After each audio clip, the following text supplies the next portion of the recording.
joined today by junior keeper Sam Clougher. Sam, second year in a row, round of 32 game in the NCAA tournament, and the Lords come on top in PKs. You get a couple of saves against the Maroons, and once again, what's going through your mind at late stages of the match and coming up with a couple of saves?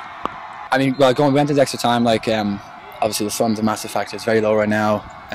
You can't really see from that end. So it's kind of, we went into the second half. It was just, don't give them any set pieces. Just hold on. If we get them on the break, that's fine. But just don't let them get high balls into the box so you can't see a thing. Once we got the penalties, I said it last year, it suits the keeper. I fancy myself in that. I reckon it's something I'm good at. If we win, we win, but we don't. We had a lot of guys up there, had a lot of stones to get up and take the penalties, and that deserves more respect than anything else. So. Can you believe this happens 2 years in a row now on our home field, and we're going back to the Sweet 16 for the third straight season now? What does this mean for this program? And just, you know, we can get it done in the regular season, and we're advancing far into the postseason.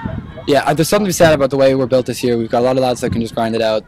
We've had a few tough games, few close games throughout the season, and we've a group of lads that are built to win games like this, and that's I think what it means most, is that we're stepping in the right direction. It's not, we're a young team, as we've said all year, but we're a young team that has a lot of fighting and a lot of spirit, and that's going to help us. We've got 4 games left, hopefully. Obviously, there's no predictions now. It's the 4 games left in tournament. We can grind them out. That's what we want to keep doing, and it's big time. Sam, I thought today in the first half, you know, maybe yesterday's game against Westminster kind of threw us off. You know, we didn't play really a defensive game yesterday, and now it was back and forth. Did you think we came out a little bit slow out of the gates? And going forward, it's going to get tougher, as we saw today. How do we kind of respond and not, you know, start out slow as we did in the first half? I mean, it's tough. I mean, obviously everyone's tired from yesterday. It's tough. It's a very different game. They had a lot of speed up top, a lot of pace. Right.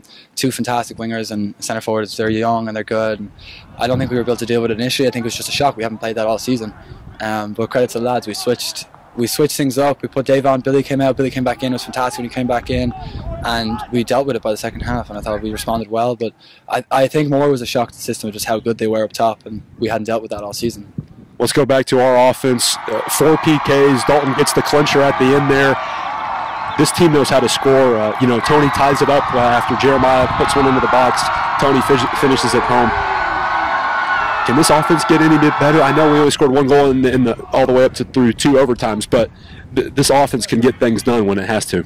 Yeah, I mean, we're good up top. We have a lot of guys we've had in years past that played together. We haven't had Alberto this weekend, so kind of the whole team's looking out for him. We had this win for him, so hopefully he's back next week. I know, hopefully, as we don't know too much.